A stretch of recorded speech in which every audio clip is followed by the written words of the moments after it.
I was born in a small town in Texas, and I was raised in a very strict Pentecostal upbringing. And I think that shaped how my life, early stages of my life began, and some of the decisions that I make, even my character and personality. Being a part of a Pentecostal holiness church shapes your worldview, how you view yourself, how you view God. My father and my grandfather were both pastors and preachers. And it was expected that all of us children would be part of the church in some way, shape, or fashion. And I love church. I love going to church. I love being the Pentecostal that I was. We did what was called shouting and dancing. It was very exciting being at church. But inside, I had this growing feeling of being different. And I didn't know quite how to describe it to anyone. I didn't know how to even articulate it to myself. But I knew that it was different somehow than, say, other boys my age. I never said anything to anyone about this because in my church, there was this belief and teaching that people who were homosexual would go to hell. Of course, I had not identified myself as a homosexual, but again, there was something different about me in that I had this strange, perhaps, attraction to other boys that, again, I didn't understand. So I didn't call myself a homosexual. But as I began to grow, even in early school age, there was an incident on the playground once where I was chasing a friend. And normal play, what kids do, we chase each other around and we have a lot of fun. But when I caught him, this particular moment, this instant, I felt something towards him as I held him. And it sort of scared me. It sort of made me feel good. It was strange. And I think at that time, at age 11, I began to sort of put pieces together here and there about perhaps who I was or what I was feeling. And that just sort of developed on its own because I don't think I had any intervention other than that basic church teaching that if you are a certain way, you will go to hell. And I never wanted to go to hell. I didn't want to feel the way that I felt. And intrinsically, I knew it was wrong, but I didn't quite know what to do about it. And I grew up in a fairly large family with 5 other brothers and 3 sisters. Like a lot of African American youth, I grew up in a single parent home where my father was absent. My mother was the breadwinner. She was the provider. She was everything to us, all of us children. And I think that in my heart, I held a lot of hostility towards my father because I didn't know where he was. I didn't know why he wasn't there for me. When in school, I was called different names as people do sometimes when you're different. I was called sissy. I was called girl sometimes, and I was excluded from playing with other boys because I guess they sensed that it was something different about me as opposed to them. And I ended up actually playing with girls most of the time, something I didn't want to do, but it was, in a sense, forced on me. And I always wondered, where was my father when I was hurting in my heart and when I felt isolated? Where was he? Why didn't he comfort me? Why didn't he tell me that I wasn't who people said that I was his son? And this feeling in my heart developed where I just wanted a man to say that he loved me, that he affirmed me, that I was worthy to him. And that never happened. And so all of these sort of factors began to come together where at age 13, I think I just became a target towards an older boy in church. And he ended up sexually molesting me. And that went on for several years. During that time, this crisis developed with my identity. Was I homosexual? Was I not? And I really didn't know where to go with that. And so again, I never really told anyone. This molestation carried on for about 4 years until finally, when I was 17 years old, I had had enough of it. This was a love-hate relationship. I hated the fact that he touched me, but there came a point to where I almost wanted him to do it. And it was very, very conflicting to me because, again, it in my heart, I knew it wasn't right. It couldn't be right. This wasn't something that God was pleased with. I went to church a lot. I wanted to get rid of this before anybody found out. And I would go to church all the time. I would fast. I would pray. I would go to the altar. I did almost everything I knew to do that people in church said would, make you right with God. And it never happened for me. I would go to revival meetings and I would really hope that somebody would come, somebody I didn't know, and just say something to me like, God is going to heal you, or God is going to make you right. And it was like a fantasy in my mind that I would get rid of this feeling, and that kept growing, but it didn't happen. The fact that I was molested brought about several questions in my mind. Why me? What did he see in me to make him want to do this to me? I often wondered, why didn't other people see something and intervene? I did wonder if I was homosexual, and is this something he saw and he just knew it, but I didn't know it? A lot of questions about my identity came up because of this molestation. And I never say that molestation in and of itself caused me to be gay, but it certainly did color how I viewed life, and certainly how I viewed my own sexuality. And I began to view it through a broken lens, so to speak. And I just, I felt extremely conflicted so many times. There were so many pieces of a puzzle that I couldn't put together. I couldn't bring it together to understand, why was I in this? What did I do to deserve to feel like this, or to be this way, or, and why hadn't God heard my cries? Why didn't God come and deliver me? Like they always told me in church that God was a deliverer. That's what I heard. I heard he could deliver you from anything.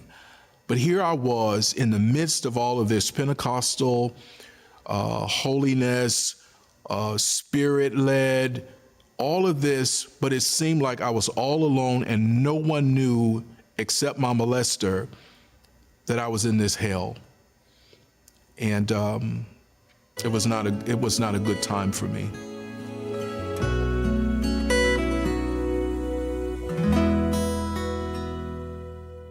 At age 17, I decided that I would end this molestation issue once and for all.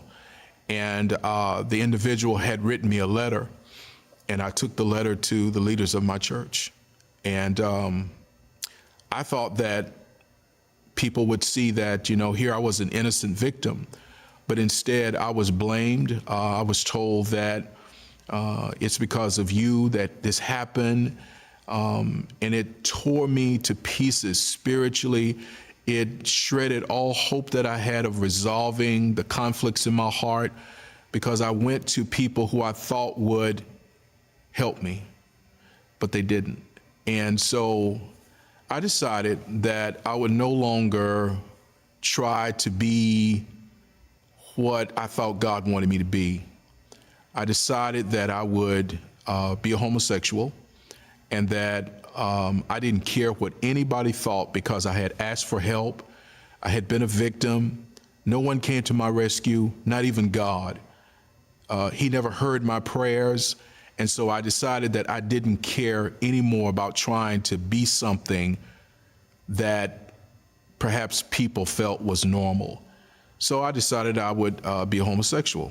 And when I graduated from high school, I left church. I left everything that I felt that I had grown up with. I left it behind. I didn't care about what the Bible said. I didn't care about what God said. I didn't care about what people said about me anymore because I just felt like it was useless. And I had tried and that there was no help. So now I could live my life the way I wanted to live it. At age 19, I moved away from home to attend college. And it was during that time that I began to experiment more and more to find other gay people. I didn't really know anything about gay people because I grew up in a very, very small town in Texas. And there were no obvious gay people in my town that I knew of, so there was really nobody to connect with. But when I moved to a larger city, I noticed people. I was still sort of afraid to approach them. I didn't know what to say to them, so I just kind of waited for someone to say something to me. And one night I was out walking and a young man approached me and he told me that he was going to a party and he asked me if I wanted to go to this party with him. And I could tell by the look in his eyes it was something different going on. And it kind of excited me because I wanted to find out what this party was all about.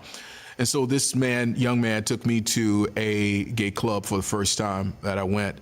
And it was absolutely exhilarating to me.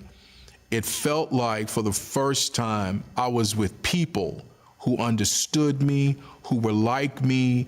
I didn't feel anyone was judging me. I felt like this was what life was about. Just be happy, just dance, just enjoy the music and be who you are.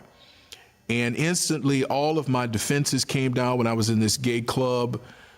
It was like I was always meant to be in this place. And I think from there, it just began. I began this process of assimilation into gay culture, gay life, being a gay man and embracing that identity for myself. And I want to sort of add a caveat that I never believed that I was born gay. That was never a concept in my mind. It was just something that I guess logically to me didn't make sense. And so I never adopted that belief. But I did embrace an identity as a gay man, and I lived that way for 11 years. For the 11 years that I was in homosexuality, or we like to call it the lifestyle, from what I saw, homosexuality or the gay life, gay culture was about finding a sex partner and satisfying yourself. It was about having fun. It was about throwing away any kind of conventional restrictions that prevented you from having the fun that you wanted. It was complete freedom from my eyes. That's what it was. Homosexuality is a double-sided coin, I think, for a lot of people. And for me, it presented the best of both worlds. Even with numerous sexual partners, even with the freedom that I felt, I began to do things that I thought I would never do. That never entered into my mind, my imagination to do. When I was in that context, I felt like I would do whatever I felt like doing and nobody could stop me. But when the lights went down, when the party was over, when the sex stopped, there was still this terribly empty loneliness in my heart that the clubs could not satisfy, sexual partners could not satisfy, the freedom that I felt, it couldn't satisfy that. And I kind of felt like many times I was chasing a ghost. I participated in orgies and I went to public sex places and just many degrading things that, of course, I'm very ashamed of now. But that was the life that I saw, that I participated, and to tell you the truth, that everyone else around me participated in the same thing. There was no difference. The sense of fidelity and commitment within a relationship, a sexual relationship in the gay community is vastly different than what heterosexuals understand it to be. Not only did I participate in sexual activities with people who said they were in committed relationships, I actively pursued them because I felt like there were no restrictions. No one that I ever encountered said, hey, I am partnering with this person and I do not want to step outside of that. Willing sex partners, whether so-called committed or not, were just as free as those who were not in any kind of relationship. And so what I hear now about as the gay community tries to paint itself as this very traditional sense of morality and traditional sense of commitment and relationship, it is a polar opposite to what I experienced personally while I was in homosexuality.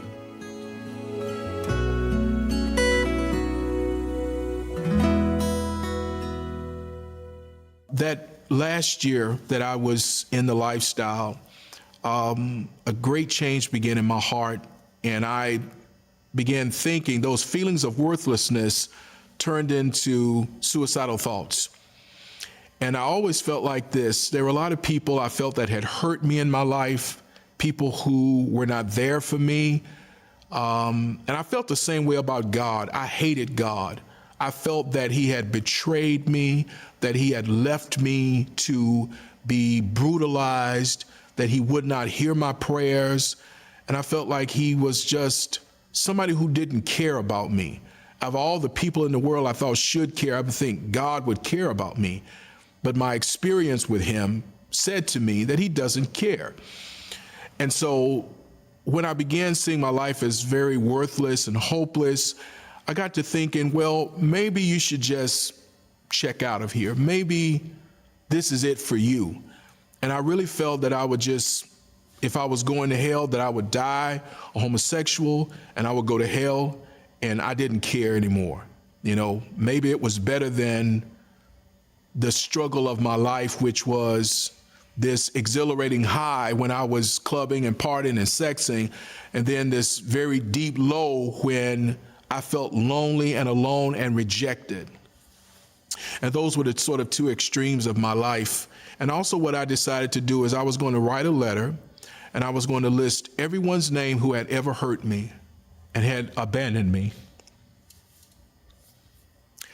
And I was going to say in the letter, you are the reason that I killed myself, because I wanted to hurt them one last time before I left this earth. I wanted them to know what I felt they had done to me. And perhaps I blamed them for what my life had become. And I sat down in the chair in front of my television. And I guess by habit, I don't know, I just turned the television on and I began to watch it. And it was an amazing scene on the television. It was a story being played out, and I saw in the distance a man, and he was carrying something. He was dragging something. I also saw the faces of the people. They were screaming at him. They were throwing things at him. They were reaching for him like as if they wanted to just kill him. And I could not, for the life of me, understand what had this man done for these people to hate him so much. And one of the things I saw in this movie that shocked me was I saw my own face in the crowd. And when I saw that, I was shocked to my core that I was there hating this man who was moving towards me. And then at a certain point, he got up to the, I guess what would be the front of the television screen, but it was almost like a 3D movie. Everything froze except him. And his face came out of the television at me, and he said to me, I did all of this just for you. And when I heard that, tears leapt into my eyes because I wanted to die. And I didn't think anybody heard me or saw me. And I could not believe that he would say to me that he endured this for me, that he took this pain, this what these people were doing to him, he did it for me. And at that time, I realized that it was Jesus. And a voice said to me, you've done too much and God is not going to forgive you. You've sinned too much. You've done too much. He's not going to forgive you. And as soon as that voice finished speaking, another voice said to me, but if you ask him, he will. And I was conflicted about what should I do? Should I ask God to forgive me? Because I knew that I had lived a life that was terrible.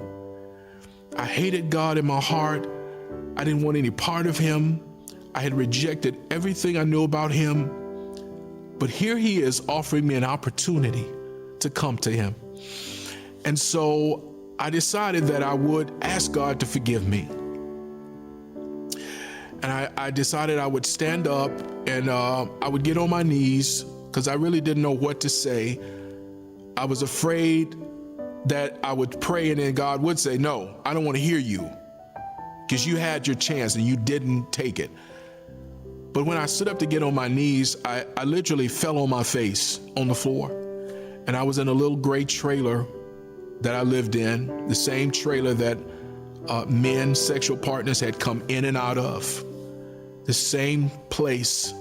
I fell on my face before God and I began to ask him, how could you love me knowing all that I've done? It befuddled me because my conception of love was I had to do something for him to love me. And here he was saying, I love you regardless of what you've done. And I wasn't convinced of that. There was some situations that I had gotten myself involved in when I was in Germany, and it was very degrading type of stuff. And I began to tell him, I said, don't you remember when I did this? And he stopped me when I was telling, he said to me, but I love you. And some way I became convinced that God loved me, even though I had done all of these things, that I had went so far out that perhaps no one could reach me. And I decided that day that I wanted to be in relationship with him no matter what. And I took him up on his offer. I asked him that day to forgive me. I don't know how long that I laid on my face, but when I got up, I was a new man. I was a new creation. All the old things had passed away and my life had become new on that day. And it began this process, the journey that I love so much that I'm on today. I didn't know what to expect. All I knew was I wanted him more than life itself. He said to me, Foster, I will never leave you. I will never forsake you. I'll be with you always, even unto the end of this world. And I have held on to that as my rock, the words that keep me and have propelled me forward. So it was beyond my wildest expectations what God did for me on that day.